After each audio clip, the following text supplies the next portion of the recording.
Scooby-Doo waves. Oh my gosh. Ladies and gentlemen, we've got a caller phoning in from Las Vegas. Hello. That's it, man. Game over, man. Game over. Shall we play a game? You're traveling through another dimension. A dimension not only of plastic and paint, but of games. A journey into a wondrous land where meeples become real and cardboard cuts like a knife. That's a signpost up ahead, your next stop, the Funk Zone. Okay, we're back for another episode, and since we talked for so long and ran out of time, it's time for part two. Part deuce. Part deuce. Yes. Yes, like Hot Shots, part deuce. Oh, look, it's next time. Oh, hey, Paul. How's it going? It's been so long. Well, Scooby-Doo waves. Oh, my gosh. All right. So we are back from the future in the past to record in the present to continue our chat and talking about the board games. Man, I watched Endgame the other day. Endgame. Yeah, Avengers Endgame. Uh-huh. I rewatched it because I hadn't watched it in a minute. And the time conversations in that are really fun. They are absolutely. No, I love that. He's like, that's not how time travel works. Yeah. Oh, did you just base your entire plan off of Back to the Future? No. No. I mean, maybe. No. Maybe. Is there something wrong with that? Come on. Robert Zemeckis is a genius in time travel. Little yeah. do we know. Like, Dudes on a map. Dudes on a map. Area control. Right. Risk, Axis and Allies, Kemet. Area control is probably the most common. Appropriate descriptor of that one. Great. Now, along those lines of stuff from the cabin of Paul, Paul's cabin in the woods, when you're taking people out there not to kill them, but to entertain them. No, my dad lives up there, so if I was taking people out there to... He probably wouldn't be very happy. He'd be like, me. dude, what are you doing? Yeah. What are the other ones? Because we covered a bunch of the classics and building off from them. Some of the other ones that are up there, because obviously when you have the family, friends, people over, not everybody's going to want to bust out the 4-pound box of Dune or... The 40-pound box of Gloomhaven. Right. Yeah. Which, admittedly, I've never played it. So good. I've only ever picked the box up, and it is truly a hefty beast. Like, what the hell? Yeah. One of these days. I think Frosthaven is actually closer to 40 pounds. I think Gloomhaven's like 35. So along those, the ones that we talked about already, Yeah. the other ones that you'd be like, hey, if you guys like this game, here's ones that's either a little more challenging maybe, or like more interesting to play. Yeah. Right? Like lighter. So when I was taking games up to the cabin, I was trying to think of things that are a little bit simpler. Yeah. Things that can relate, as our last conversation kind of naturally went, was, if you like Risk or Stratego, you'd like Kemet. If you like, what was another example? If you like Monopoly, you'd probably like Machikoro or Ticket to Ride or something like that. Right. And Catan was in there somewhere too, I think. Yeah. Yep. Catan, yeah. So another game that I really like that having up at the cabin is sorry. That is a good game, by the way. No, it's not. Another game that I like having up at the cabin is King of Tokyo. King of Tokyo. Okay. This is a bit of an older game. It's still in print, so we can still get it, or you can still find it out there. It's had a couple like remakes where they've just updated art and things along those lines, but it's still the same game. Also designed by Richard Garfield, ironically. Again, Richard Garfield, if you didn't listen to the first episode or you don't remember it, is the creator of Magic the Gathering and Android Netrunner, not Android Netrunner. But Netrunner. He also made Keyforge. Yep. Or helped create Keyforge. And I mean, that man's name, if you put it on a game, it'll move some boxes. Right. And hopefully it's good. Hopefully it's good.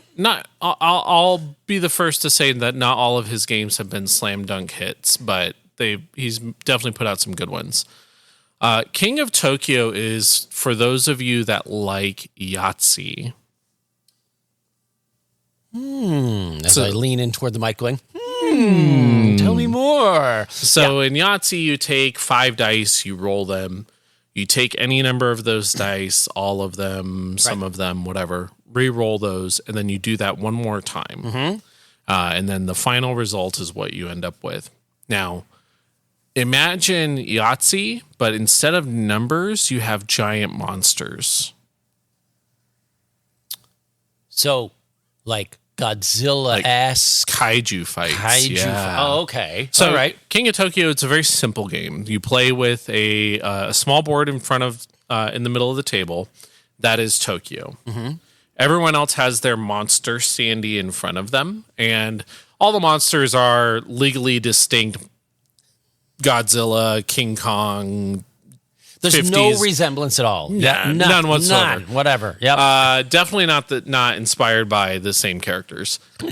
And so you take your giant monster, and then when it's your turn, you roll the dice, and each of the 6 sides on the dice is different, and they're not numbers. So one side will have a paw, like a monster's claw. Right. One side will have a lightning bolt. One side will have a star. No, paw, heart. Heart was the other one, and then a 1, 2, and a 3. Okay, that's what it is. So paw, heart, lightning bolt, heart. 1, 2, and a couple of numbers. All right. So you roll your dice, and then you get your 2 re-rolls. And you can re-roll 1 die. You can re-roll all the dice. Right. Your choice, but you only get to re-roll twice. Right. So 3 chances to do stuff. Yes. And then whatever you have at the end is going to affect the game. So the first monster to get to 20 stars wins the game, or the last monster standing. The 1, 2, and 3, if you get 3 of a kind, so if you roll 3 3s or 3 1s, you'll get that many stars. So if you roll 3 1s, you get 1 star. If you roll 3 3s, you get 3 stars. Okay. All right. If you roll like 4 3s, then you just get 1 bonus star. If you roll 4 1s, you get 1 bonus star. So if I roll, so you do get bonuses for doing the full house or a 4 of a kind Yahtzee roll. If you get the big roll. Okay. All so right. if I rolled 4 1s, I would get a total of 2 points. Right. The heart just heals you. So if you've sustained damage, you tick that little thing up for each heart that you rolled. Okay. At the end when you're resolving. So there's fight. So I'm anticipating there's some fighting or brawling coming up. So that's the claw. Okay, there we go. So if you roll a claw, and this is really, really kind of genius because a lot of people don't like attacky style games because they don't want to feel bad for attacking someone. Right. But this is straight up King of the Hill, King of Tokyo. Right. If you roll pause and you're not in Tokyo, you deal damage to whoever's in Tokyo. Oh, okay. You don't get to deal damage to anyone else. It has to be the person in Tokyo. After that person has sustained all that damage, if their monster is still standing, then they get a chance to retreat from Tokyo. If they retreat from Tokyo, you must enter Tokyo. So basically, you're kicking them off the hill, and you're taking their spot. Yep. Okay. There's always at least one monster in Tokyo. All right. If you are in Tokyo and you roll the claw, you deal damage to everyone else. Oh. If you stay in Tokyo all the way around and it gets back to your turn and you're still in Tokyo, you did not retreat. Yeah. You get a bonus point. You get a star. So that's kind of like it might be 2 stars. I don't remember. It's been a minute. But you get some points, and that's kind of like the goal is to stay in Tokyo, earn some points, get points through rolls, but also deal damage to keep that pressure on. Right, and then maybe a retreat every now and then, to a organized retreat to come back later. Because if I'm getting my butt kicked, can your kaiju die? Can you die, or is it more like you just get knocked out and you're knocked out for the game? Okay. So if your health goes to 0. You don't get to play the game until the next time you guys sit down. Right. Usually the games go quick enough that it's like, all right, we're done. Let's do it again. Right. And one thing that I forgot that I just remembered on the hearts, if you're in Tokyo, when you roll a heart, the heart is blank. you don't heal. You can only heal if you're not in Tokyo. No. Yeah, so a little risk reward there. The whole point of it is to brawl, right? Yeah. And to be king of the hill, so you're not going to heal if you're on the hill. And then the last part of it is the lightning bolt. The lightning bolt gives you a little green cube that you use as a currency. And then you spend that energy to buy, there's 3 cards set out. And you can buy one of the 3 cards. They all have varying costs depending on their power. Some of them are one-time use where it's like, you heal 5. Right. That's cool. Some of them, you gain 4 points, right? Those are the instant use ones. A lot of them are active powers. You put the card in front of you, and it says if you roll a full house where you have 2 of one thing and 3 of another, you get this extra bonus. Oh, okay. So it adds another thing you can try to roll for. Gives you a little, yeah, exactly, and a little bit more strategery. Strategery. It reminds me a little bit of a game that I was introduced to fairly recently, which is Dice Throne. Yeah. Have you played any of that? I haven't. I've seen it. And I've heard good things about it. So it's, again, if you like Yahtzee, like the simplicity of Yahtzee, just rolling some dice. Right. It's you print out a scorecard from the internet, roll some dice, play the game. It's great. One of the few games my kid actually likes to play for some reason because he has hot hands. My kid loves Yahtzee. Like he has hot hands, and he rolled. Okay, in the game he rolled 4 Yahtzees. Like, what the hell? He slaughtered me. It's crazy. But so we would play that a good time. Play that Yahtzee a good number of times. And then I've discovered Dice Throne. Now, Dice Throne is basically taking Yahtzee, and then you, in essence, have a character. Right. With a deck of cards. So combine Yahtzee with a little bit of a deck builder. Okay. Kind of, sort of, like you have a deck of cards. So as you roll, you have the ability to get money. I can't remember what they call their resources in that game. Which you Space bucks. Yeah, space bucks, monster bucks, Yahtzee bucks. So you can spend that money to purchase cards to upgrade what you can roll. So, for example, on the character sheet, if you roll a pair, you can do 2 damage to your opponent. But if you get the upgrade version, you do 4 damage plus something else, right? And it's kind of cool. It has different things, so you has symbols and numbers on the dice. Right. So you can do numbers or the symbols, which means if you roll 4 lightning bolts, you can do a lot of damage and some extra stuff because they all have cool abilities.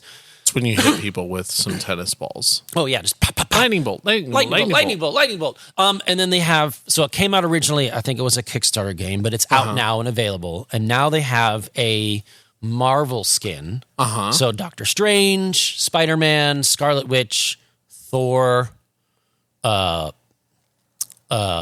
Widow, Black Panther, Johnny Depp, Bruce Willis. No, that's the Hollywood version. Honestly, again, another game that Batman kid loves to play. Oh, they haven't done DC yet. Not yet. Oh. They will eventually. Wonder Woman, Batman, maybe if they get the licensing. Superman, no matter what you roll, you win. Unless you roll all kryptonite and then you still win. Right. Because nobody has the kryptonite. Because nobody has kryptonite. Yeah. Exactly. But again, it's one of the few games the kid enjoys playing because it's rolling dice. The cards aren't too complicated. It's like playing upgrades or playing something to disrupt your opponent's turn. Right. I really enjoy it. We have some copies here in the store, and I do think there's a demo out there.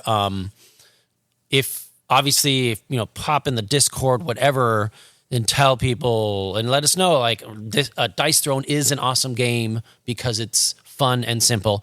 Games don't last that long, which is great. Again, that's always a good thing. Short attention span theater for the kids sometimes, if we're playing something like Marvel Crisis Protocol, which I've played with him a couple of times. He's like, Dad, can I just roll dice? Well, you got to move. Okay, we'll do the simple version of it. Just move the guy, roll some dice, and just throw buildings at me and blow stuff up, right? Which is the fun part of Marvel Crisis Protocol. Correct.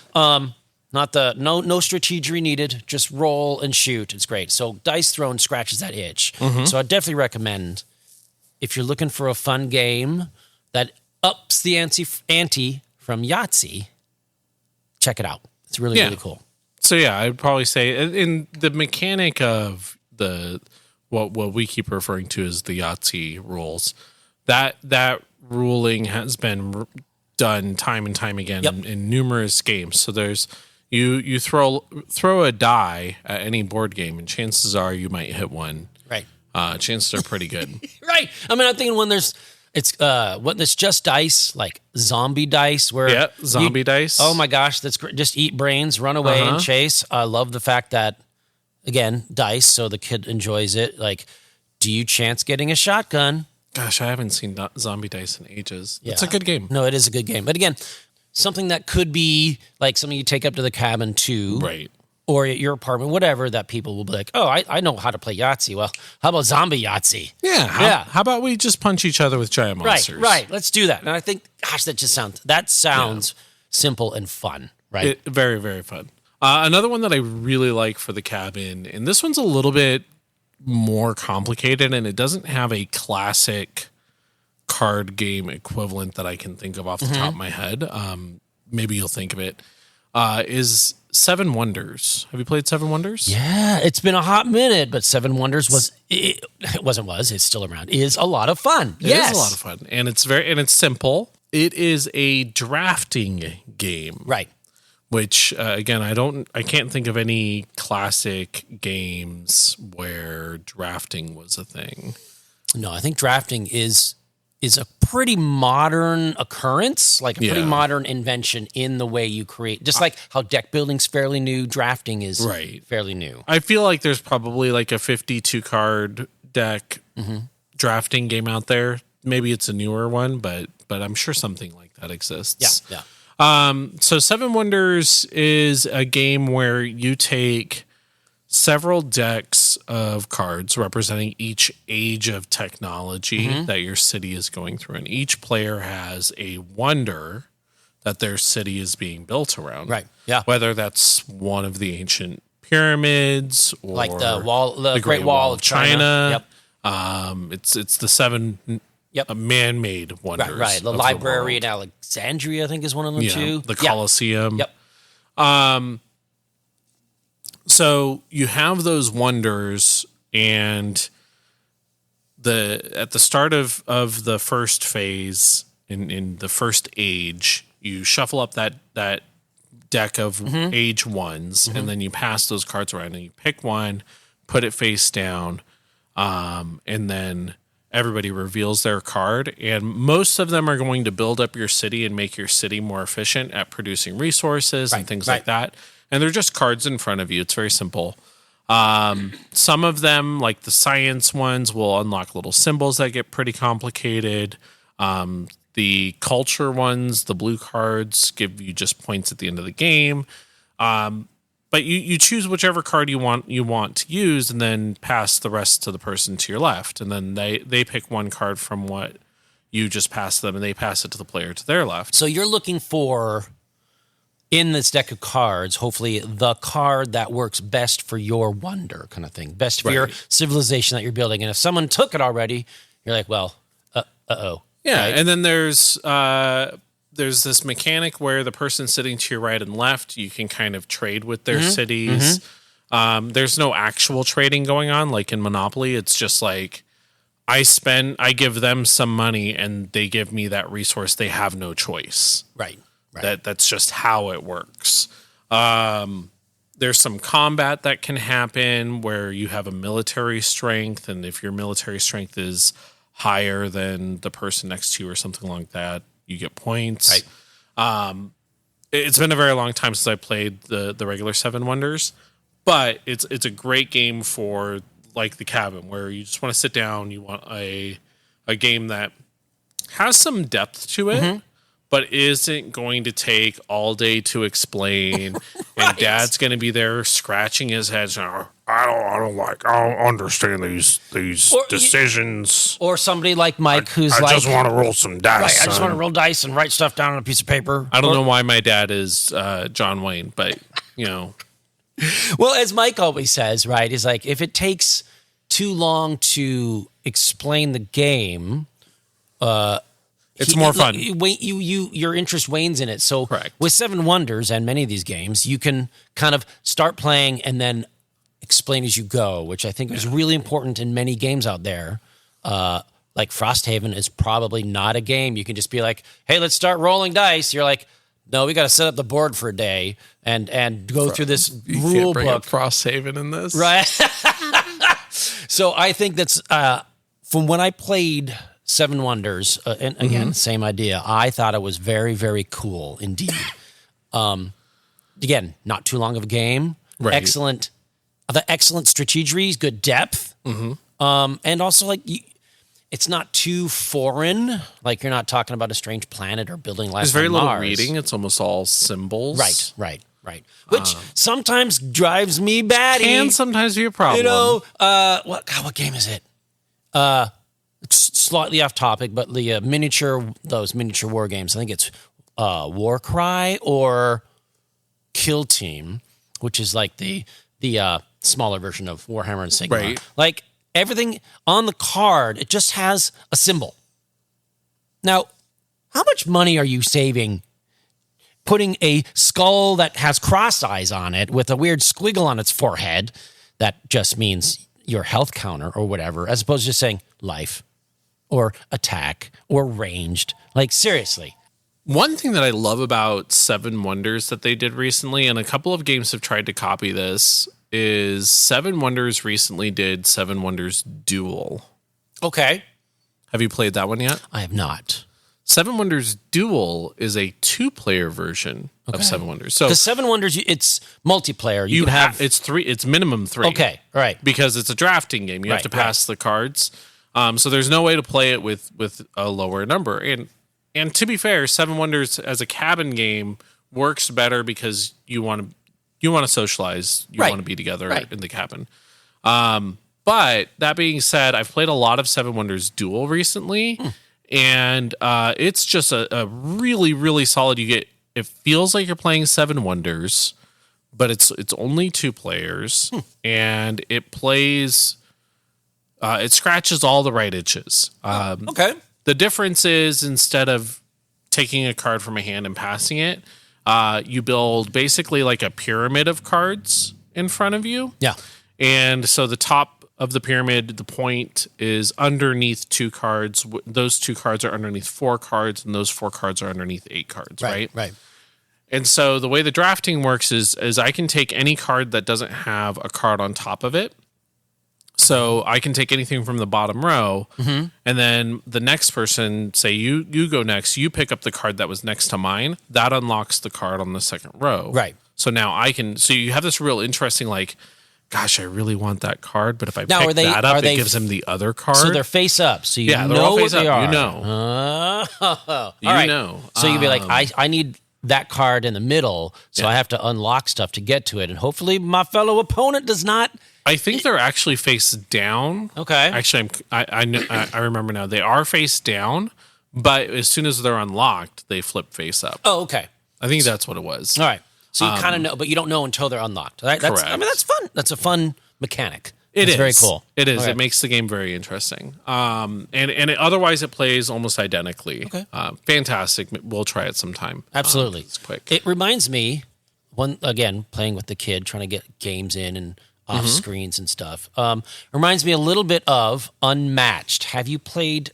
I have recently. Unmatched. Yes. Yeah, the one where you can take characters from all across time and time culture. and space and cultures, and basically have like a duel. Yeah. Of stuff. We got a not a. It's kind of like a version of the game where you're battling against the game, not each other. I have the same one. So it's like Tales to Amaze. Yes. So Yep. Unmatched, Tales to Amaze. We have it here. There's a good selection of Unmatched stuff. And it's a really good introduction to the mechanics of Unmatched where, it's 2 people, but you're this one you are working together to beat the game. Right. And I think to help explain, Unmatched is your character, like Robin Hood, King Arthur, Nikola Tesla, which is one of the characters in that one. So you have your character. Sometimes they have a sidekick, and you have a set of cards that you pull from and draw from to either spend on upgrading your person, attacks, defeating the monster, or something like that. I think that so far, and I know other people in Funkatronic Rex here have played it and have recommended it. I was very glad to open it, and we had a lot of fun playing the Tales to Amaze. So it's like a takeoff of those 50s movies. Giant ants are taking over, or aliens coming down to kidnap you or something like that. Kidnap cows. I think it's pretty funny. So I would definitely recommend. It sounds similar to that, where you're fighting against each other. It's a duel game. Right. It's not as simple as rolling dice. There is a little bit of strategery. But I haven't played the actual unmatched game. I've just played the co-op version, which is a lot more complicated than the traditional head v head. Right. But all of the characters in the head-to-head version Can be and the characters that are in the co-op version can be mixed and matched. Yep. So you can take your Velociraptors from Jurassic Park and your Spider-Man and have them fight the Martians. Right. You can take Nikola Tesla and the other three are so like bland. The Golden Bat, which is like a weird mixture of the Shadow and Batman and Superman with a little like martial arts mixed in or something. So bizarre. Yes. Anyways, so you can take those and you can fight them against each other. Right. You do need to buy at least one other, like a versus mode, so you have a versus map because the versus map has the hexagons or whatever that you move around to try to duel each other. Well, the co-op version does too, but the map's just so much bigger. Right. It doesn't quite work as well because it's designed for 4 players as opposed to 2. Right. Did you know that Unmatched is a reskin of a game? A game that you might know. Oh, Paul, do tell. You got me all Twitter pated. So it's a reskin of Star Wars Epic Duels. Do you remember that game from like 2003? Okay, I'm gonna have to like get a punch card out of my geek membership thing. But after the Star Wars card game that Decipher made, I kind of phased out many of my card games. Shocking enough, I know they had come out because a friend we all love Star Wars, and again, as I say all the time, if it's got a Star Wars skin, I'm probably gonna look at it, or if not buy it. But there was the duels. There was another Star Wars game as well. There was 2 Star Wars games that were mechanically unique that have been lauded as exceptional in the board gaming community. And one is Epic Duels, which isn't as big as the other one. Epic Duels, so it plays the same as Unmatched. The only difference is it came out at the same time as Revenge of the Sith, so the third movie. So that was 2005. Yes. So it was probably 2004, 2005 that it came out, and the game was Anakin versus Obi-Wan or Obi-Wan versus Darth Maul, and you just take the two and they're fighting against each other.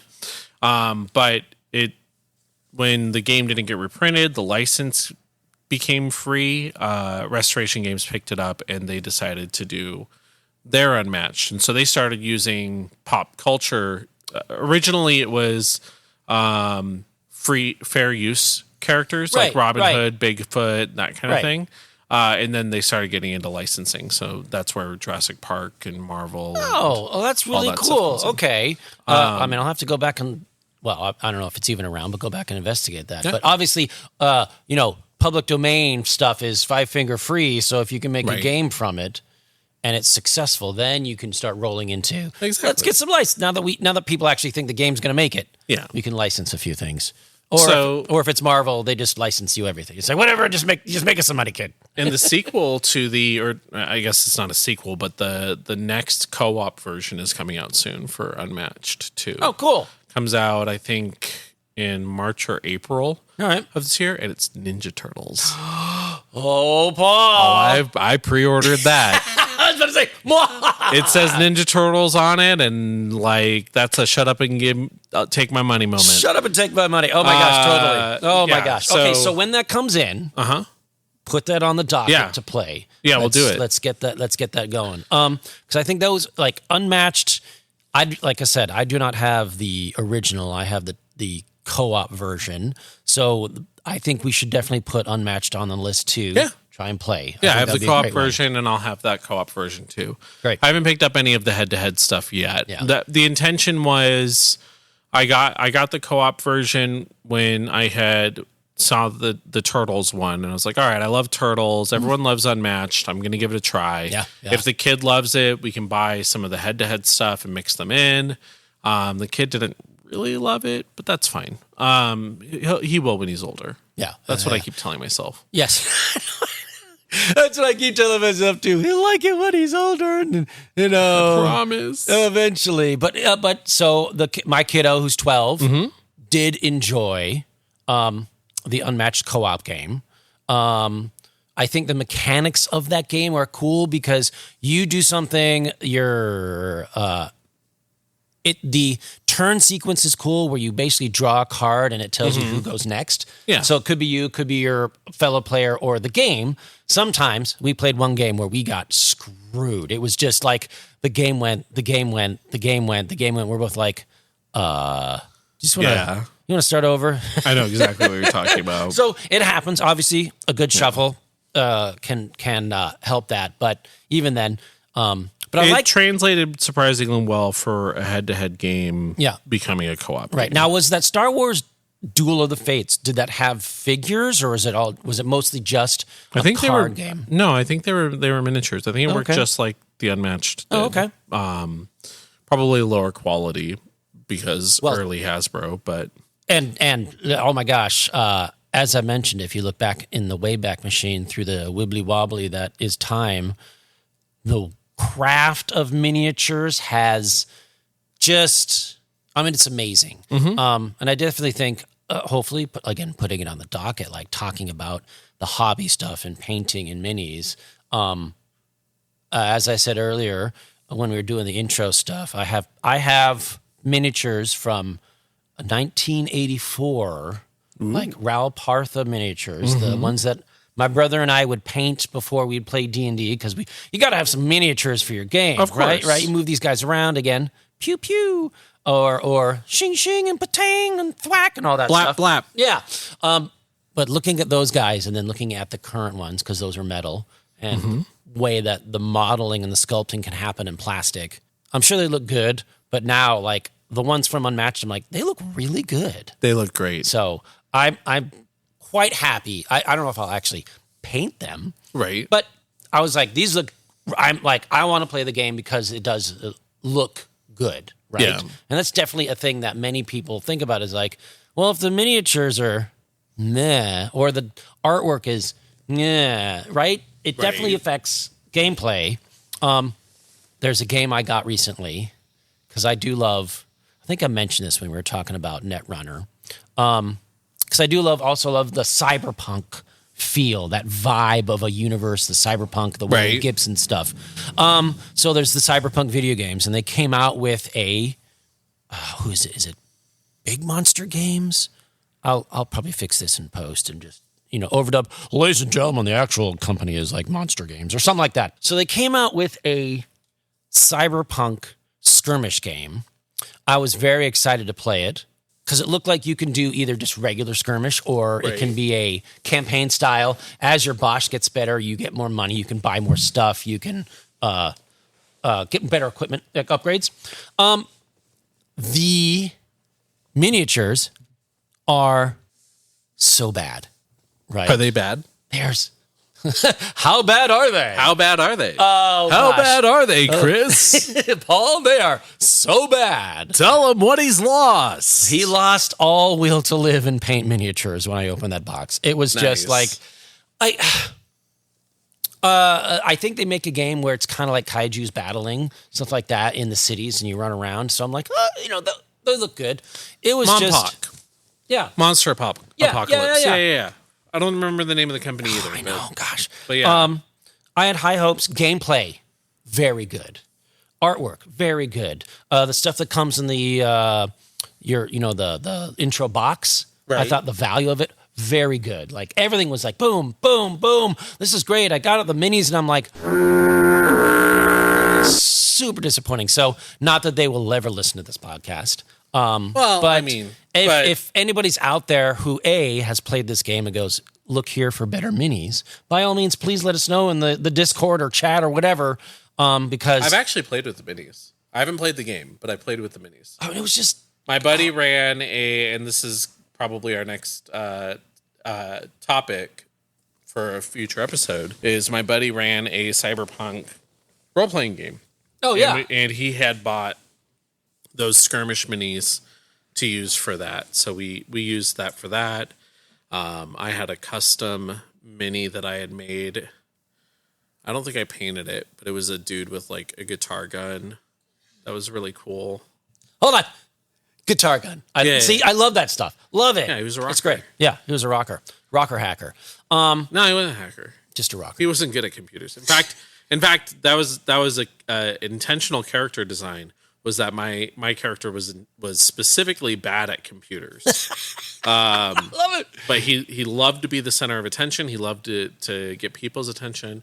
So we'll talk about that during the RPG episode. Yeah. And there's, oh my gosh, RPGs it's definitely one of the pillars and probably one of the first things that people run into, right? Yeah. RPGs. As a good tangential conversation. The second game, just before we get away from it. Yeah. The second game that is a great Star Wars game that is considered to be one of the best, not only one of the best Star Wars games of all time, if not the best, but one of the best board games of all time, is Star Wars Queen's Gambit.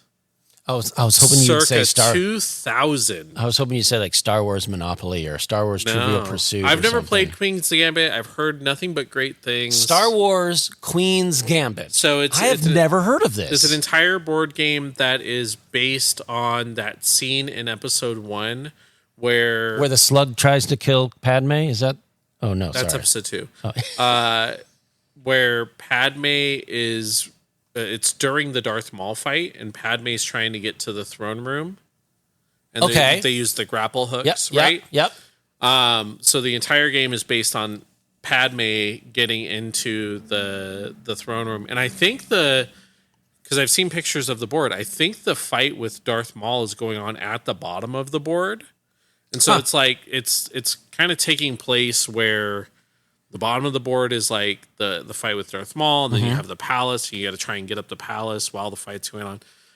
I've heard really good things. At some point, that's my new Holy Grail game. So my first Holy Grail game, and for those of our listeners that don't know what a Holy Grail is, and maybe even some of our co-hosts, it's a great movie called Indiana Jones. No, a Holy Grail game is a game that, more than anything, you would give about any amount of money or favors to try and get into your collection. So my first one was the original 1970s Dune board game. I found that one on Craigslist for like $10. And you... I told the guy, I was like, are you sure you want to give it to me for this price? He goes, I just want it to go to a home where it's going to get played. And I said... Done. I want to play this game so bad. It will be played. I still haven't played it. If you're listening out there, he still has not played it. I have not. I fully intend to. I just haven't.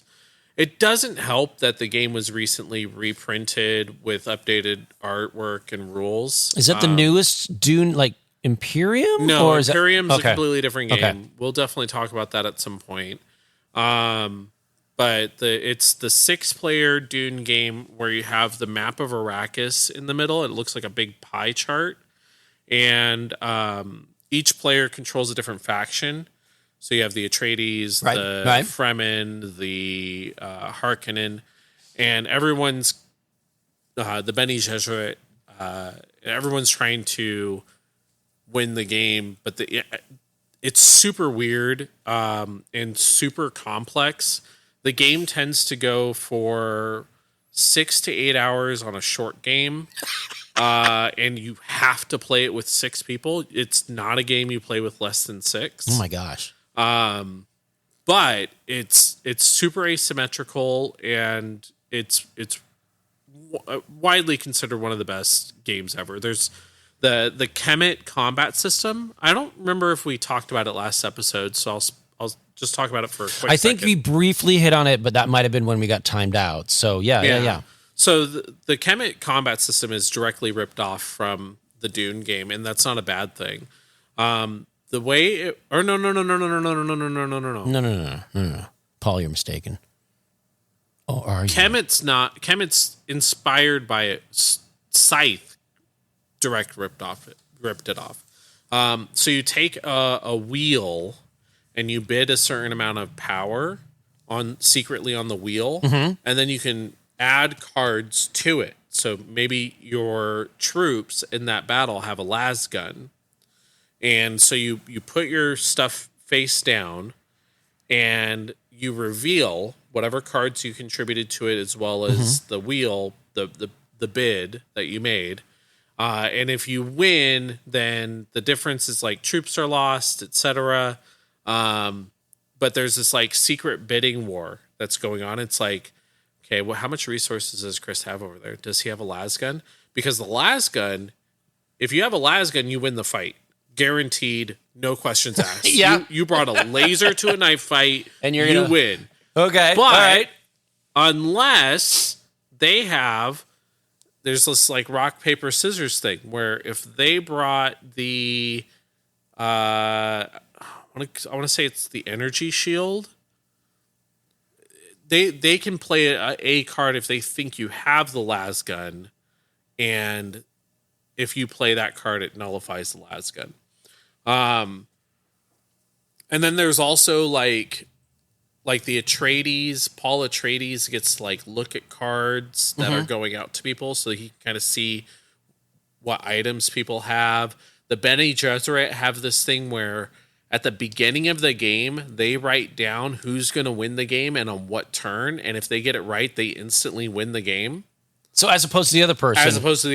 It's a big the yoink. Bene Gesserit one, because that was what they wanted to have happen.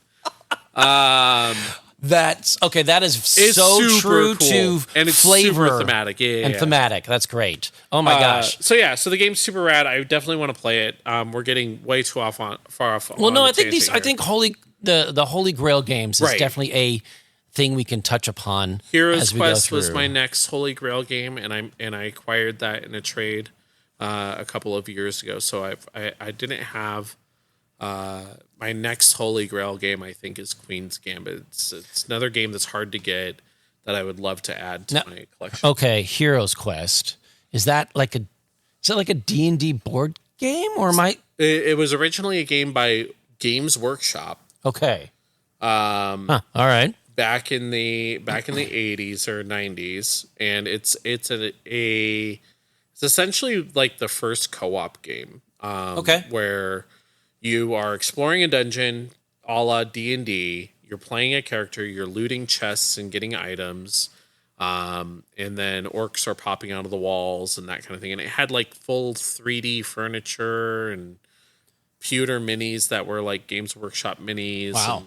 And, But has it been re-released recently? Because it has been Okay. re-released. Yeah. So both of my Holy Grail games, like right as soon as I got them, got reprinted. all right, Paul has bought it. Yeah. Paul has So- bought the game. Let's redo it here. And he's like, no. If anyone out there wants a copy of Queen's Gambit, find a way to get me a copy, and it'll get reprinted with Yes. new artwork. They'll and do instantly better. re-release it. It's just Yeah. sitting in someone's warehouse, ready to go. It's somebody's done the work. Yeah, just next to the Ark of the Covenant. It's like, oh yeah, Queen's Gambit. Let's put this out there. All right, so Next cabin game. next cabin game, Senor. So the next cabin game that I think I want to talk about. So this one gets a little bit more complicated. This one We was don't like that. This one was a bit of a like. I don't know. Do I want to bring this to the cab? Like, is this too much for a cabin game? And it's Power Grid. Okay, So Power Grid. not familiar. Power Grid is a game.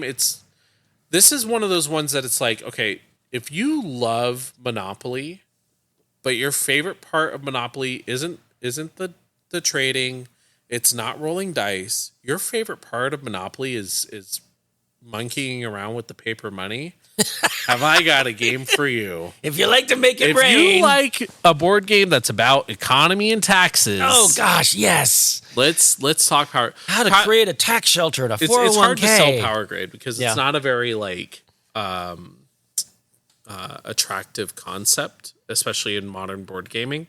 But the game is super good. So the game it's an economy game. Okay. And the way it plays out is you have a map of whatever area you're playing in, whether that's the U.S. or Germany or I forget what some of the other maps I have are, but you have a map and it's got the different, kind of like Ticket to Ride, where you've got different cities all over the map and they're all connected. Mm-hmm. And you spend money to build power plants in these cities. And at the start of the game, only one player can build a power plant in each city. Okay.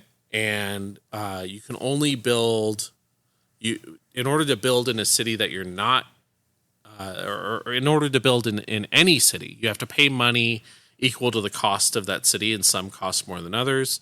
And if you don't have if you're not right next to that city with your other city, then you have to pay the extra cost of the city in between. And so there's this like increasing cost to build further away. Okay. But you can't lock people out as easily as say Ticket to Ride. Okay. Or Catan. Has a little flavor of Catan, kind of building your roads and stuff like that. A little bit. All right. And so the game, it kind of has a drafting mechanism or it's got an auction mechanism. So if your favorite part of Monopoly is the auction, there's no favorite part. Power Grid definitely is the game. So at the start of the game, there's an auction phase where everyone can bid on the power plants that are available. There's like 8 of them, and the power plants are going to be able to generate more power for more cities. Mm-hmm. And they're also going to consume resources. And some power plants are going to be more efficient. So, like, some of the most popular ones are the green energy ones, where it's like wind turbines. Mm-hmm. Wind turbines don't use any resources at all. It's just using wind, and they power X number of cities. So they're super cool. But the early ones are going to be like coal power, coal factories.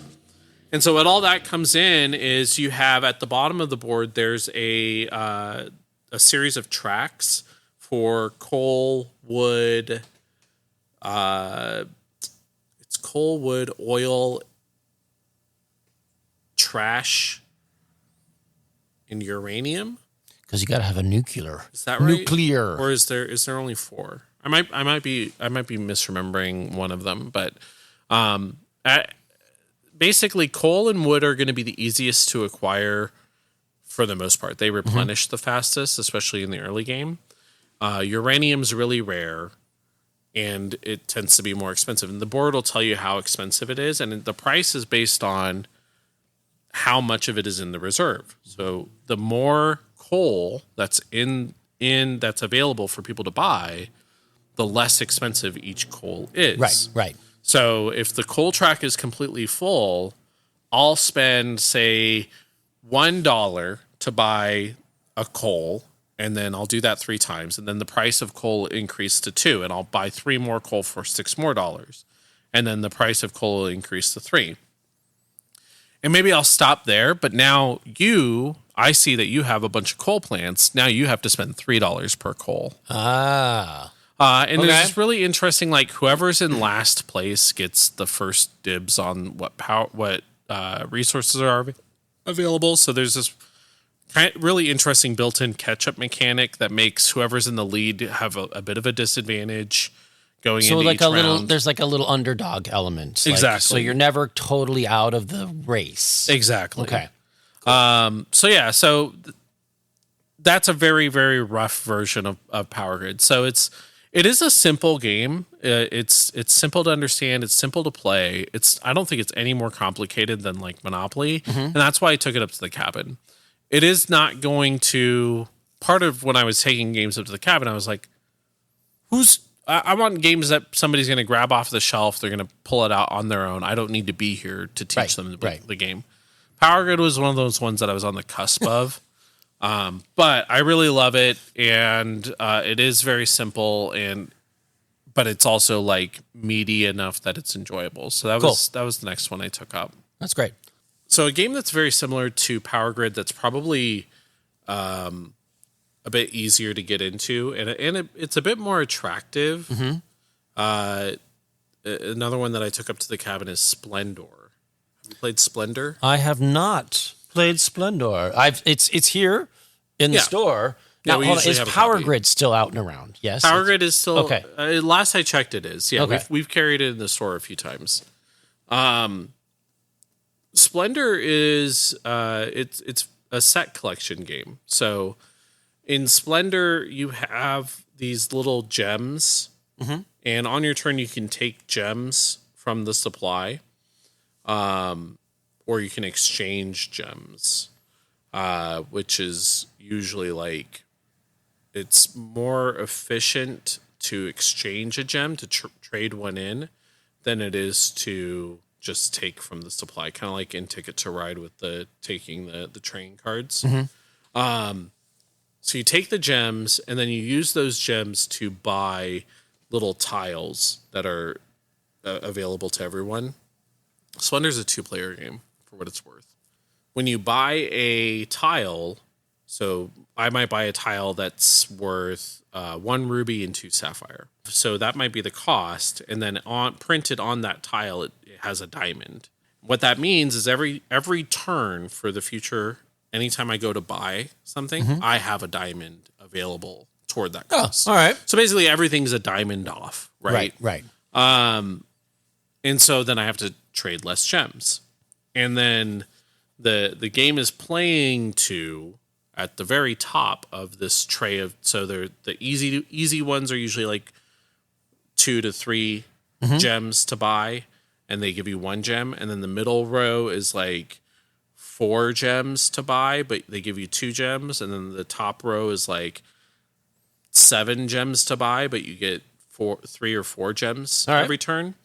And then the very, very top row is the points. And so you spend 20 gems to get 5 points or 7 points at the end of the game. And then you take that tile, and then the one underneath it is worth a little less points. So there's kind of a race to try and be the first to grab from each of them.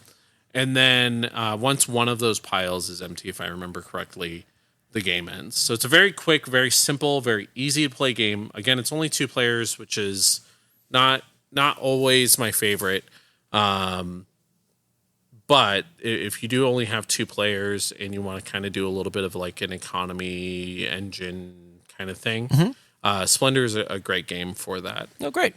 Another game that's similar to another one that we had talked about, our game of the week that we played between our episodes was Heat. Yeah. Now what's the pedal full, to the metal? Thank you. Heat, pedal to the metal. So it's a newer game. Came out 2 years ago, I think. I got it for Christmas, and I'm so jazzed. I was so happy with it. It's been a blast to play. I've played many games with my friends, with my kid. It's just been an absolute joy. Yeah. Every time. And it's the thing that was intriguing to me, obviously, it has the base game. Not that you always need supplements or add-ons or expansions, but I do think the idea of like, if I like the base game, like if I love this game, there's a little more, right? And I can add a little more to it. So I think that's really, really cool. There's like the base game and only not many expansions. If I remember. There's currently 1 expansion available. Okay. I recently got a hold of it. And I got the next expansion should be coming out in the near future. Because in Heat, the thing that was cool is Heat, you're basically playing a race car driver, driving around a track. 1960s Formula One racing. Right. And deck building-ish? It definitely has some similarities to deck building. But you have a deck of cards that allows your car to go fast, like you play the cards to go a certain distance. You have stress cards that add a little extra, but stresses your car out. Then you have heat cards to mess with your car, how it operates, basically. Yeah. I thought the gameplay was fun. It's a racing game, so it wasn't slow. I wouldn't say it was fast, but it wasn't like plotting. It played pretty fast. Yeah. There's not a lot of downtime between turns. Right. Yeah, once you get the rhythm of it, and then this kind of goes back to the funny thing. Having symbols on the board does make it more international. You don't have to make it English, French, German, or a language-specific version. You can just be like, here's the symbols. I'm going to print a rule book in your language, but here are the symbols on the board. Right. And, of course, there was a couple of times like, Chris, you can't do that because this thing happens before this thing. And I'm like, I don't know what that symbol means. But obviously playing it a few times. And I kind of rushed through the rules because I was explaining it to a lot of people. And, whenever you're explaining it. And we were in the game store. So there's a bit of like a... everyone's kind of waiting for the next thing. Right. So I tend to explain games very quickly in the game store, and that's caught me some heat in the past. Well, I thought it was cool because it didn't.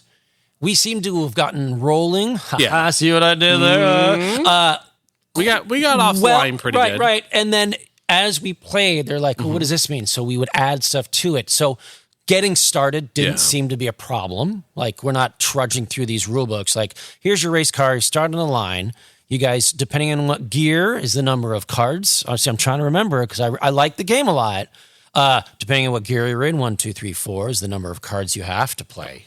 Not may play, but you have to play. That's right. And then you come around turns, and turns have a certain value. So if your speed is over... speed limit. A limit. So if you're over that limit, you obviously get screwed. And that happened to me. It was like, the turn was at... oh my gosh, it was a 2 turn, and I think I hit it at like 6, so I was 4 over, and I was like, and then when you go over, you spend your heat cards and they go into your deck that you draw from, and if you run out of heat cards, you spin out, and it was great, and I was stall, right, depending. Either way, I felt like I was doing pretty good, and then that moment happened, and I just never got up. I was always... Now, there was some drones. I guess you could say drones. The game. You play with the game. I almost exclusively play it with the built-in, so that it comes with an AI deck. Right. And I almost exclusive... I've played it a couple times without the AI. At this point, I think I won't ever not use at least one AI. It does add a nice level of... If it's just 2 people, right, you have another person built into it, right? Which, so you have other cars, you can draft, you can pass, you can do so. Obviously, unfortunately or fortunately, I don't know if we have it here in the store, but it is something that we can carry and can get in. Right. So if this sounds interesting, and of course it has little Formula 1 race cards that you move around. The production quality of the game was phenomenal. Right. Yes. The cards were a good card stock. The little cars were great. Yeah. The artwork on the racetrack was wonderful. Right. So you choose your gear. You have to play a number of cards equal to the gear that you're in, up to gear 4. And then you're just, the number on the card is how far your card moves. How many spaces you move. Yeah. And then the corners get into it. And then there's a couple, you mentioned this a moment ago, there's a couple of modules that you can add to the game. We didn't play with any of the modules, but I've played with them a bunch since then. So the first one is you can upgrade your car. So there's a draft before the game starts. Okay. You take out 3 of the cards that start in your base deck, and you draft for 3 of these cards. And these cards get weird. There's like brakes. The brakes let you change. You can choose what the speed is on the card. So like in my last race, I had brakes 1/5. So I could play that card as a 5 speed or a 1 speed. It was completely my choice. Okay. When I played that card. Let's say you're in 3rd gear, you have to play 3 cards. You're like, okay, I'm either going to blow through this wall at this curve, or I turn it into a 1. And use my brakes. Yeah, use your brakes. That's cool. All right. There's like 4-wheel drive cards, which are treated like the stress cards. So a stress card, you flip over cards from your deck until you get a 1, 2, 3 or 4, and then you move that far. So there's a little less planning. You might not get as far as you want, or what usually ends up happening is you go too far, you end up spinning out in a corner. Well, I think that's what happened to me. Yeah. So there's a 4-wheel drive card with 3 plus signs on it. What? Oh my gosh. And then we did 1 or 2 recent races where we were playing with the advanced upgrades, and those get even crazier.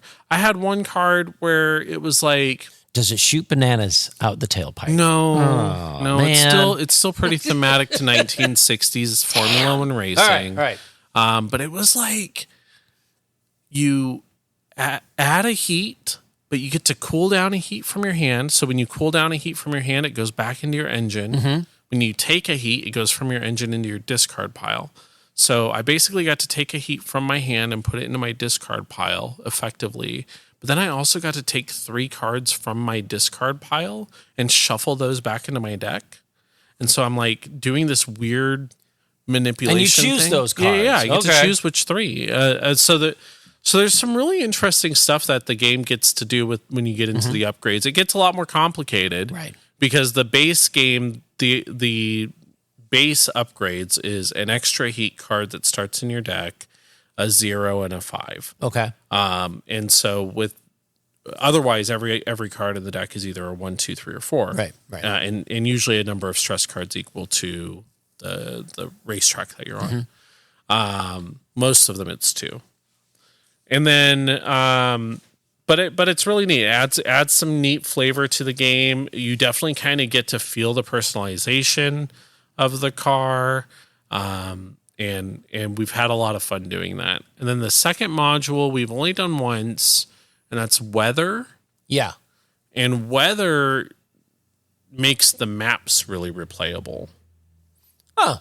So I know there's different maps, so you have different cities and racing. The base game comes with four racetracks, right, which so, is huge. Yeah, no, so it's like a lot of replayability. Yeah, which is great, and of course it's double-sided, so it doesn't take up a lot of room. Two boards, double-sided for 4 tracks. Yeah, and that idea of having 4 tracks.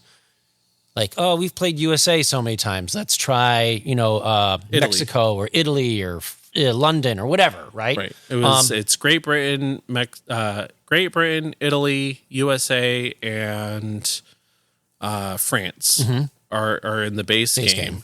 And then the one expansion that's currently out is Japan and Mexico. Right. And Japan had like tunnels. Like, was that the one that was like... Japan had a bridge. Well, there was but it had water. That's it. And some squirrely turns. Oh, my gosh. There was a lot of water. Mexico has some really tight, like, turns where you have 2 turns in a row. Yeah. Really interesting stuff. And then the last module, which I haven't touched yet, is the campaign mode where you race 3 to 4 races in a row. Oh, okay. And your position changes, but you don't start with any upgrades. Instead, you can get the upgrades through sponsorships by doing cool stuff at the photo ops. So there's press corners where the press is set up.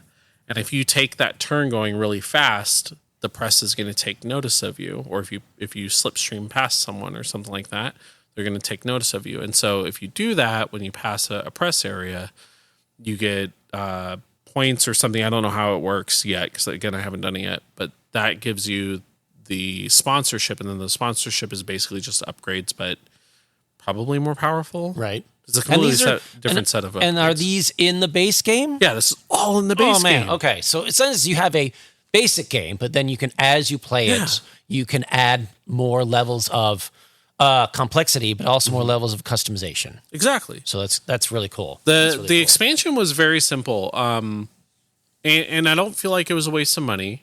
But it just gave you the one double-sided board. It gave you an extra car and all the cards and tokens and everything you need to play with the orange car, and then it gave you a couple of upgrades to shuffle into your upgrade decks, and its own campaign. But it was very simple. There wasn't a whole lot to it, but I still feel like I got a lot out. The racetracks alone. Right. The Japan and Mexico tracks are so neat. They're so mechanically different, and you have to think so differently. The wet tracks in Japan, if you shift up or down, doesn't matter which direction, it costs you an extra heat to change gears. And so this heat is this like push. It's like a currency type thing where the more your car has a finite amount of heat it can take before it stalls out or spins out. Right.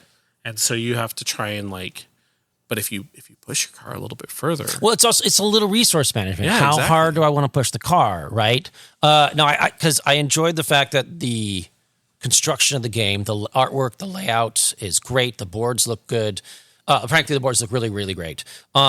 Each player has their own little, like, what I call them placemats. I don't know, like a player board kind of thing. It's basically a placemat. Right? Yeah. So you have a spot for your deck, a spot for the heat. And again, a heat is what you can use and spend to help you race. Gesundheit. But also, if someone screws up, the heat is then put in your discard pile, which is then shuffled into your deck that you draw from. So Right. heat becomes a card in your hand that you can't get rid of unless Yeah, it's something special happens. Your deck building, but only with cards you don't want in your deck. Right. You're like, I swear there was a interesting. couple of draws like, I have 3 heat. And the only way to get rid of heat is to downshift to gear 2 or 1. I've had 5 heat in my hand before, and I've been in and I was in 3rd gear. My engine stalled. Well, and wasn't there did that happen when we were playing think it did, You're yeah. like, guys, I only have heat, and you had like a 5, and you're like, well, I guess someone's gonna get blowed up. Yep. Yeah. Oh my gosh. Super duper cool. Yeah. Yeah, I love Heat. It's definitely my I don't want to call it my game of the year because the year's just getting started. This is February at the time of recording, but it's definitely been a ton of fun. Yeah. And it's on, like, I would say it's on a high rotation. Like, it's Yeah. definitely something you've been reaching for more often than not. Yeah, it's a game that's definitely going to stay in the collection for a long time because it's simple and easy enough to explain to people. It's complex enough, and there's enough decision points in it where I feel like I'm having fun. Like one of the issues with those old games that we talk about, the old Parker Brothers and Hasbro games, And there's nothing wrong with them, mostly. But, like, the ones... well, no. But these are the ones you see at the big box stores that everybody's played, everybody's had. The big issue that I have with Monopoly is there's no decision points. We talked about this last episode. Yep. There's almost no points for me to make a meaningful decision on how to progress my game. Right. And this game definitely has tons of those decision points, but there's a lot of people that don't like those decision points. I feel like it's masked in a way in this game that people don't feel bad about making a suboptimal decision. I mean, and sometimes the cards you have are the cards you have, so that's the way it rolls. But no, I agree. I thought that Heat had many levels. And honestly, I was like, even my kid, who is not a huge gamer, He came over and started watching us again. Right. He was like, what are you guys doing? And here's one thing I do think in the realm of customization and stuff like that, like, oh, I really love this game. You could probably like find some little models or 3D print some stuff. So as opposed to using the ones that look great, don't get me wrong, the parts I want to look get good. little gear shifts. Little Right? gear shifts that you actually like. Right, no, like 3D print little things, so you know you're in first. Make it a little more, lifelike, whatever. But that would be great, and maybe 3D print That's one of the things cars that I or something love like that. About the you called the placemats for the players. They're little car dashboards. Yeah. That your deck goes on the clutch, your Yep. heat's on the brake, your discard pile's on the gas. Yep. And then it has this like turn tracker at the top that kind of explains how your turn plays out when after you've chosen your cards and everything. And it's this little reminder, but it's all done in like little speedometer. It looks like icons. car dials. Yeah. Yes. Like It's there's my so tachometer, neat. speedometer, there's my boosts, my nitro, whatever. Again, like design wise, like aces. Nailed it. Yeah, so really, and really good. And it's not for the amount of plastic and paper and all that's in the game. It's pretty reasonable. Good. I remember being surprised at how inexpensive it was for the amount of stuff you got in it. Right. So definitely a cool game. No, I definitely like. Obviously, people are like, "Oh my god, $100!" Like, obviously, when you invest money in these games, the things that at least we try to look at is design, replayability, expansion ability, and lifespan of this game. If I'm going to invest $60 to $100 in a game, I would love to be able to, play it for a while and keep enjoying it. So I can play the base game, or I want to kick it up a notch and add some crazy mods or whatever. So the thing that everyone in the hobby space tends to equate it to is watching a movie. Right. If I was to go to a movie theater and take my wife and my son and buy popcorn and sodas, we're looking at $100 for that whole thing. It's like $20 a ticket. And then, the popcorn's $15, each soda's $10. Yeah. We're looking at least $80 to go to a movie. And that's 3 hours worth of entertainment on the high end, usually 2.5 hours, right? I can sit down with Heat for the same price. I can play it once, and it costs me the same amount of money as the movie theater, but we got to interact with each other. We got to laugh with each other. I got to make goofy car noises. Oh my gosh. You showed us our hand of like, guys, I am about to blow up with 5 Heat in my hand. Exactly. And then it costs nothing to do it again. Right.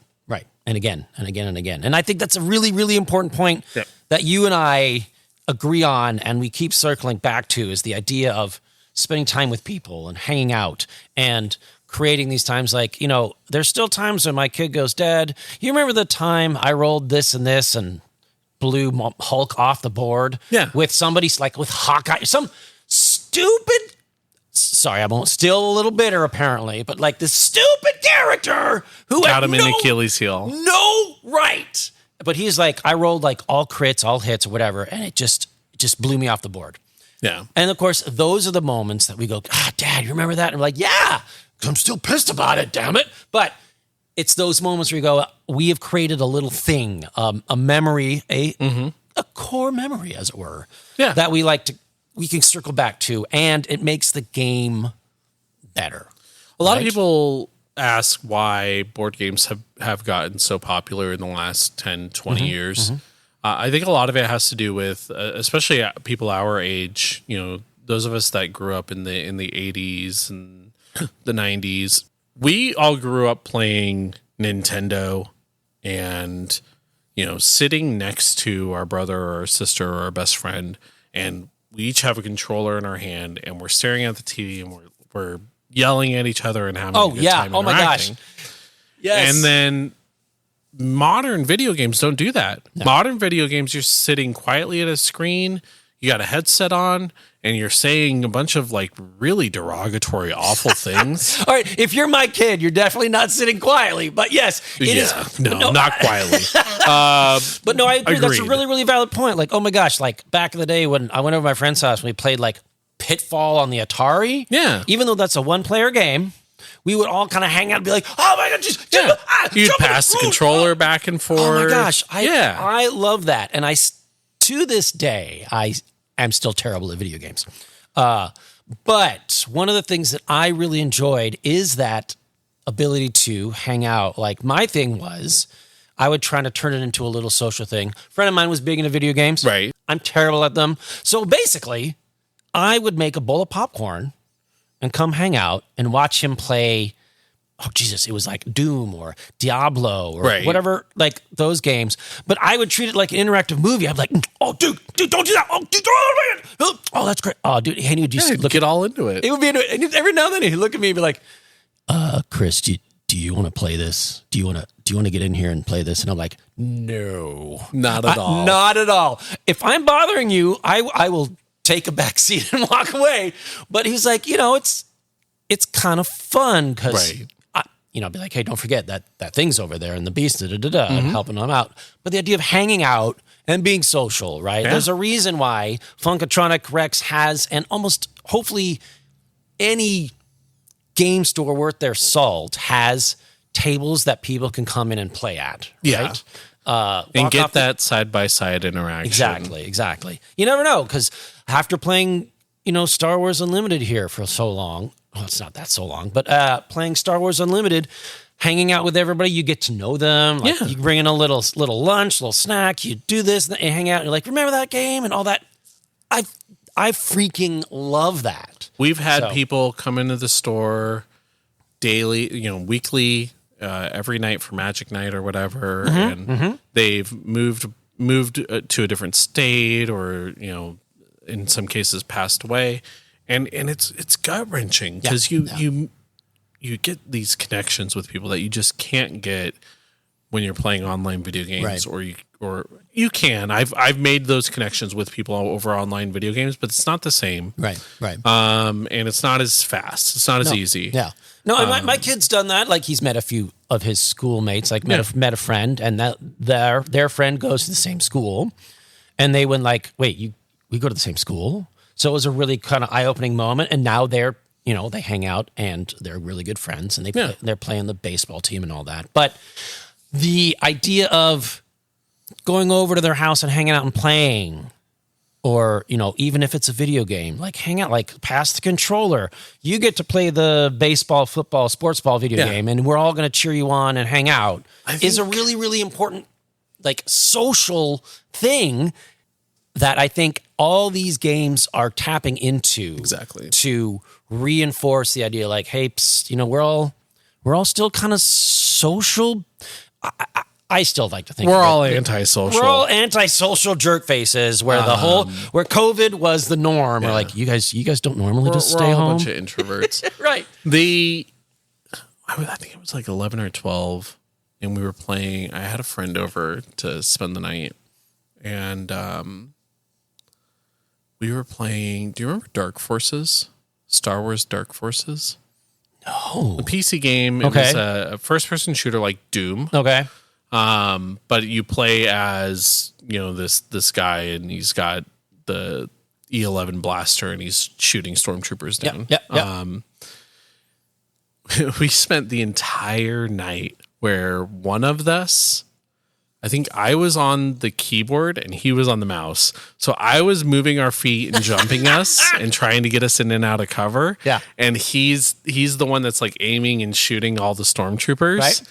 That was so much fun. You don't do that anymore. Yeah, no, it's definitely hard. That's a big challenge. And I think, thank goodness, I think obviously there's more than one game store out there, but thank goodness Mike was like, I want to build a game store. Like, I want to create a place where people can hang out, have fun, and have a good vibe and play some games. Yeah. Whether it's a tabletop war game, or card or whatever, right? The war games version of it. And of course, what we're talking about now, the board games. Board games are the perfect thing for right. Was there another one that you wanted to bring up while I got distracted? Gosh, I could talk about board games for like 18 episodes. There is one last board game I want to talk about because it's super timely. So every year since I was 40 years old, which is just yesterday. It's only been like a year. Yeah. So for my 40th birthday, my wife asked me what I wanted to do. And I said, it's my 40th birthday. I don't want to have like a big party or anything. That's not like who I am, but I do want to do something. Yeah. What I'd really like to do is get 5 of my friends over and play Battlestar Galactica. And I know I've talked about this on the podcast before. Yep. I think you talked about it a little bit on the intro stuff. Probably. And you have mentioned this elsewhere. So we had our annual Battlestar Galactica night 2 nights ago. Oh, that's awesome, dude. So it was our I won't say what number it is, but we had I had my friends over. We had the same group of guys. We had one new guy that joined us for this one, and it was an absolute blast. Unfortunately, Battlestar Galactica is one of those games you can't get anymore. Itself, it's out of print. I think there's one expansion that's going for like $400 now. But for those of you that want to get in on it, there is a remake of it called Unfathomable. Okay. Which is a Cthulhu skin where you're on, instead of in a spaceship, you're on a boat. Okay. Instead of Cylons, they're cultists. Right. It's all Cthulhu themed. Right. Which is also right up our alley. We both enjoy the H.P. Lovecraft. Absolutely. That's great. Within reason. Right. Yeah. The dude was a horrible racist. Unfathomable, super rad. It looks beautiful. I think the production quality on it, they nailed it. I haven't played it yet, but I've only heard that it took all the great things that people love about Battlestar, cut some of the extra stuff that they didn't love, and just updated it. Okay. And so it plays a little bit cleaner. So if you're listening to this segment and you want to give it a try with your group of friends, Unfathomable is the name of the game. But we played Battlestar Galactica, and I have all the expansions for it. I got them when they were new.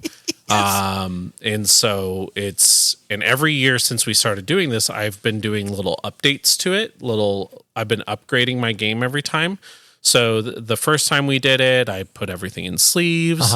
The last time we played it, I got a new playmat, so I don't have the board anymore. So, like, you got a neoprene playmat? I got a neoprene playmat that has all of the little extra boards from the expansions already printed on it. Nice, dude. And little places for all the cards to go. It was super easy to set up. Everything was super clean.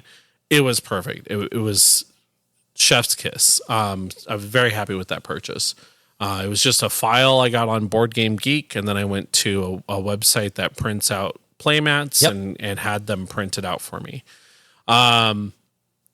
So for those, I'm not going to spend a lot of time because I know I've talked about it a bunch, but Battlestar Galactica is a hidden trader semi-cooperative game where everyone's on the ship trying to escape the Cylons, which are basically, if you haven't watched Battlestar Galactica, a series of robots. My gosh, if you're listening to this and you haven't watched Battlestar Galactica, bro. Come on. Dude and dudettes, let's go. Come on. 2 of the 6 people that I play with haven't watched it. And you let them play? Yeah, well, the game's good enough. Okay.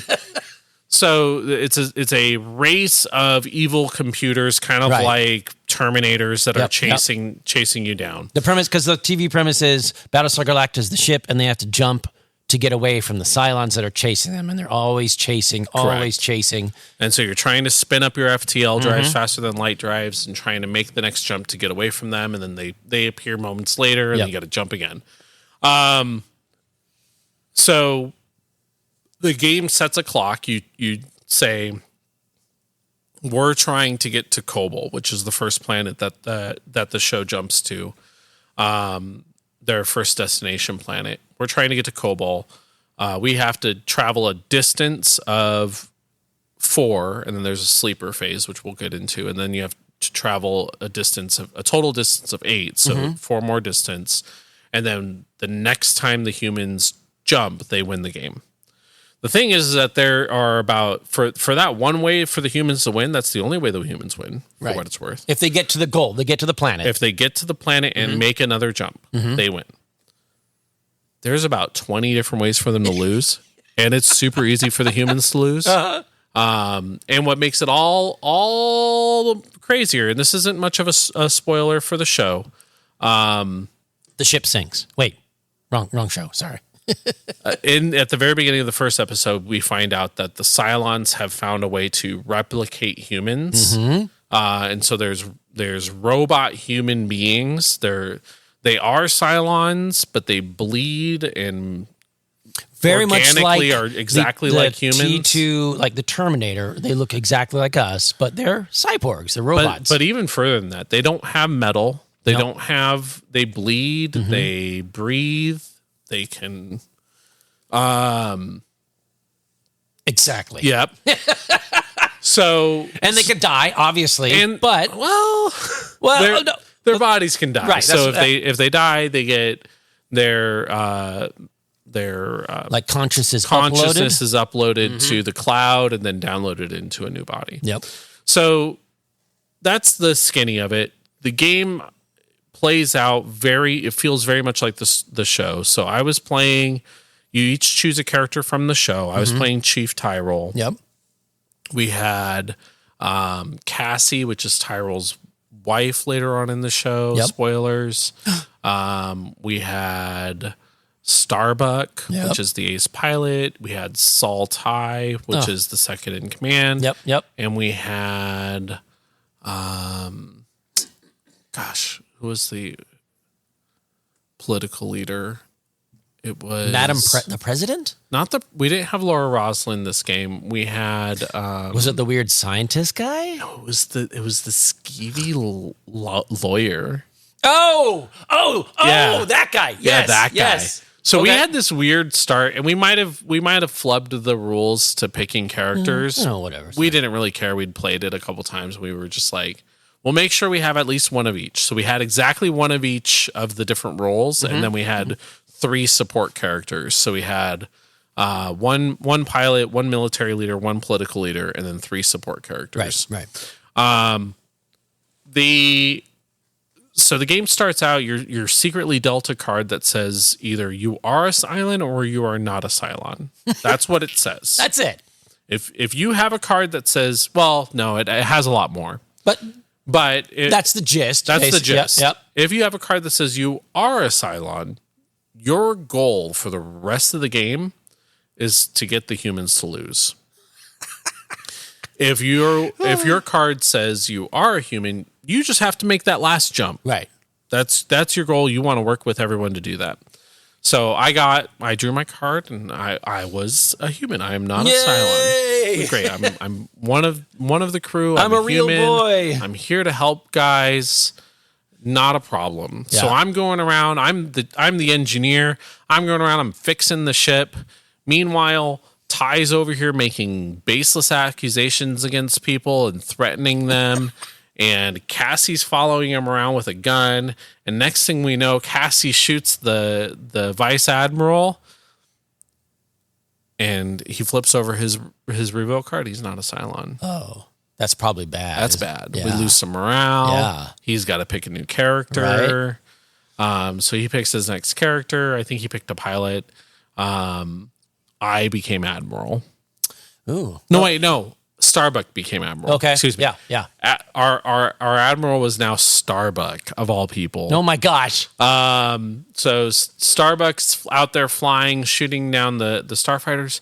It was a weird game where space was eerily quiet. Yeah. A lot of times with space, the Cylons are right on your butt. And they're just like throwing ship after ship after ship after you. In this particular game, the Cylons were only sending a couple of ships at us at a time. We weren't getting their entire fleet all at once, which is really weird. That is like unnervingly weird. It was Yeah. really weird. Okay.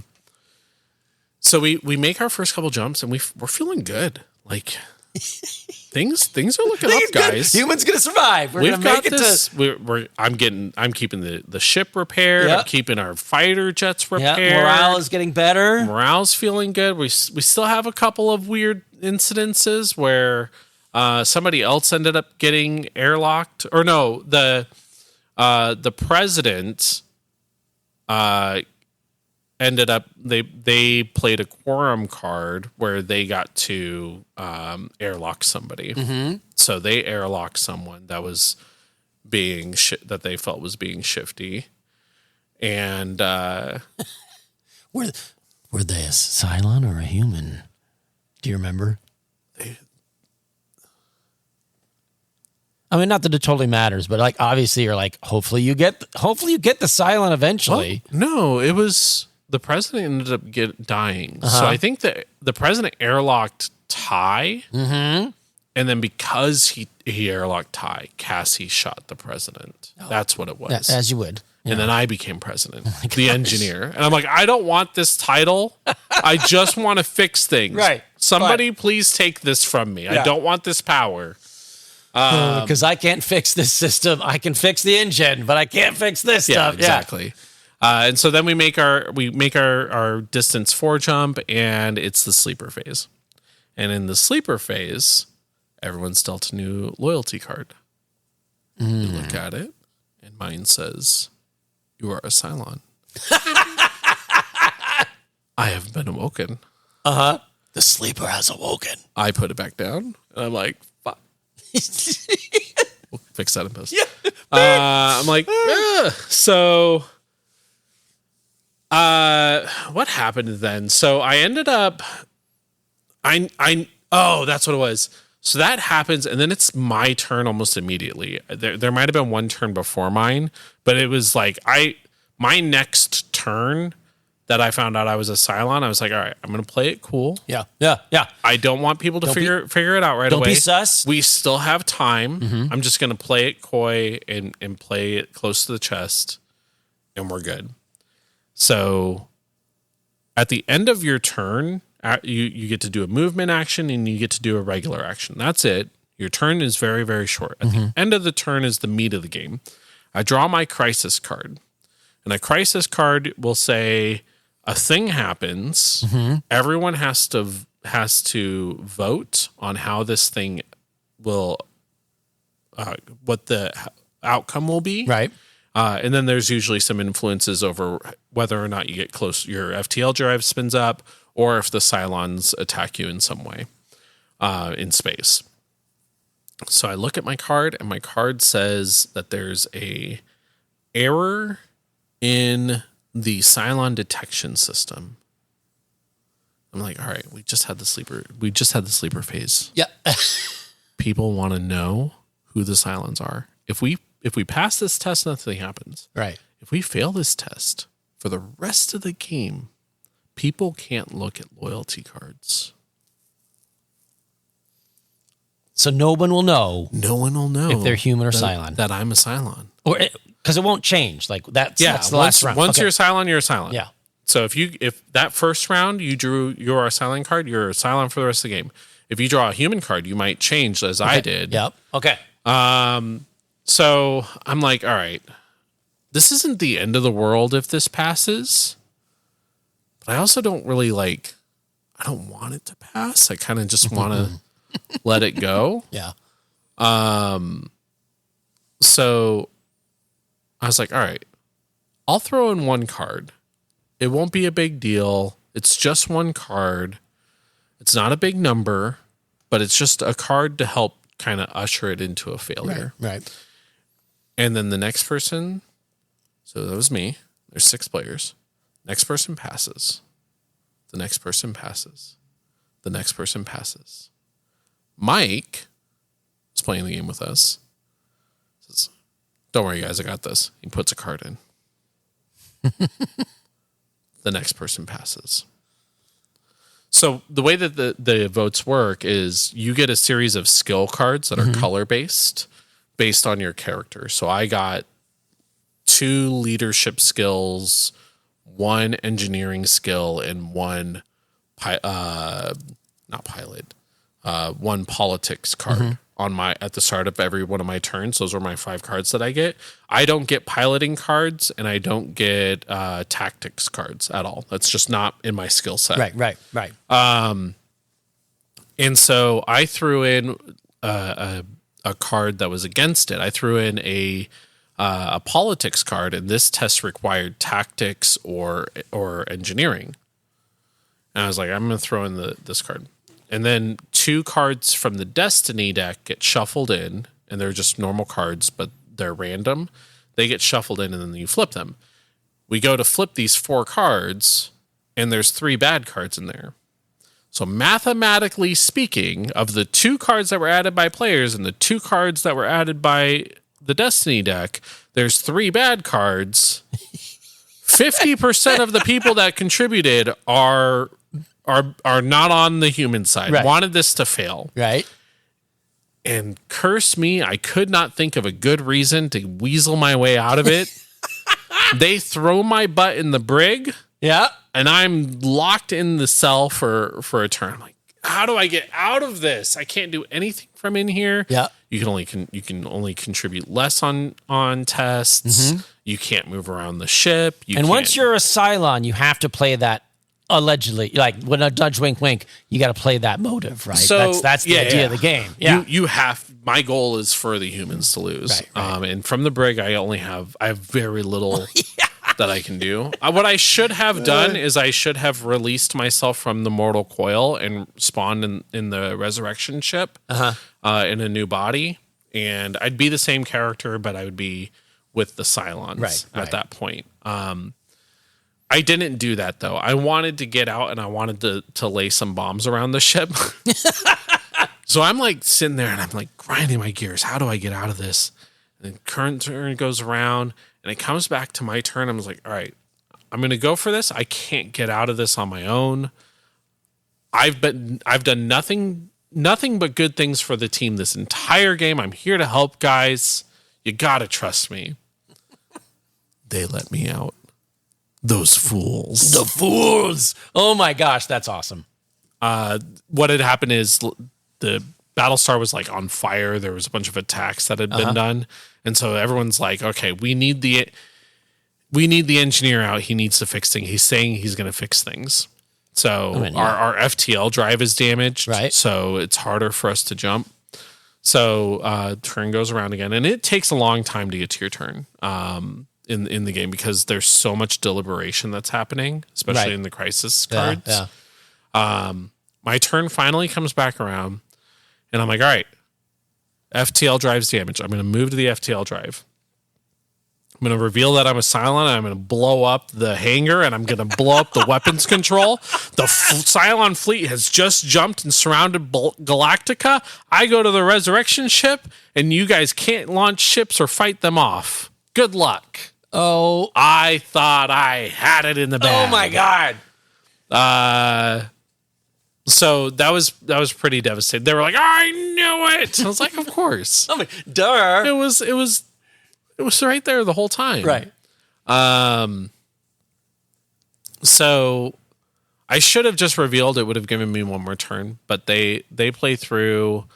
I try to kidnap someone on my next turn and like steal all the cards in their hand. Mm-hmm. That didn't work. It was fine. They all spent a bunch of resources to make it happen. Yeah. But on like the next turn or two, they ended up making the last jump to get to Cobalt. And I had forgotten the rule. We had all forgotten the rule that they have to make one more jump. Right. So they make that last jump and we wrap up the game. We start packing it all up. And then somebody is like, reads the card and the card says you have to make one more jump. I was like, oh. So technically we called it a win for the humans. You know, it's fine. Realistically, I don't think they survive another jump. No. Oh my gosh. Because it's like a full round to get the FTL drive spun up. I think I only had 6 turns that entire game. Oh my gosh. That's great. That game takes it. We started at like 3 p.m. and we finished at 11. Oh. Now it's a long game. The unfathomable version is shorter. Mm-hmm. They did clean up a lot of that stuff. It plays a lot quicker and a lot easier. But the game's so cool. Yeah. And this does scratch an itch that I know you like a lot, which is the what do you call it? The social interaction part of it, where like we think you're a spy, but then we have to talk about it and deliberate. And maybe I'm not a spy, but we're pretty sure, but we're not sure. Social deduction games. Yes, social deduction games. That's great. Well, they're fantastic. A lot of people, Mike doesn't like social deduction games at all. He loves the Battlestar game. This game is a bit different. It's the social deduction, but because it's so cursed for the humans that like the social deduction is played way down. Yeah. There's an aspect of it, but it's not a big part of its gameplay. Most Cylon players only need to do 1 or 2 things to set the humans back, and they win the game. Right. If they fully help the humans every time, there's a chance they might win, but it's not like guaranteed. Right. You only need to make the human like blow up the weapons control and the hangar deck, and when the Cylon fleet is on top of them after they jump. That's it. Like that's usually enough. But yeah, it just kind of depends. That's great. It's super cool. That's awesome. Well, I do have to say we are at about time. time. As they say, time, ladies and gentlemen.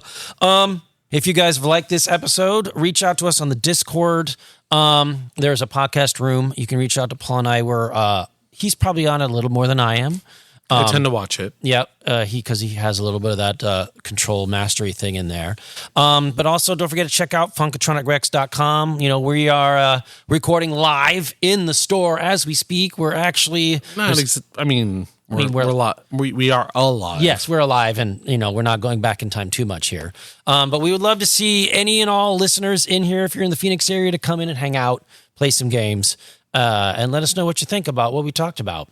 Especially in the Discord, obviously. Let us know ideas of shows, of stuff that you want to hear about, where we got things wrong, and maybe where we got things right, which happens every now and then. Yeah. If you have a cool story from a board game that you played recently. Yeah. Love to hear that. We'd love to hear that. All right. Well, I think we probably should sign off. Mr. Paul, ready to wrap this puppy up? Autobots, roll out. There you go. All right, guys. We will check you next time. Bye. Bye. Very bad feeling about this. That's it, man. Game over, man. That's it, man. Game over, man. Game over. Let's play. Shall we play a game?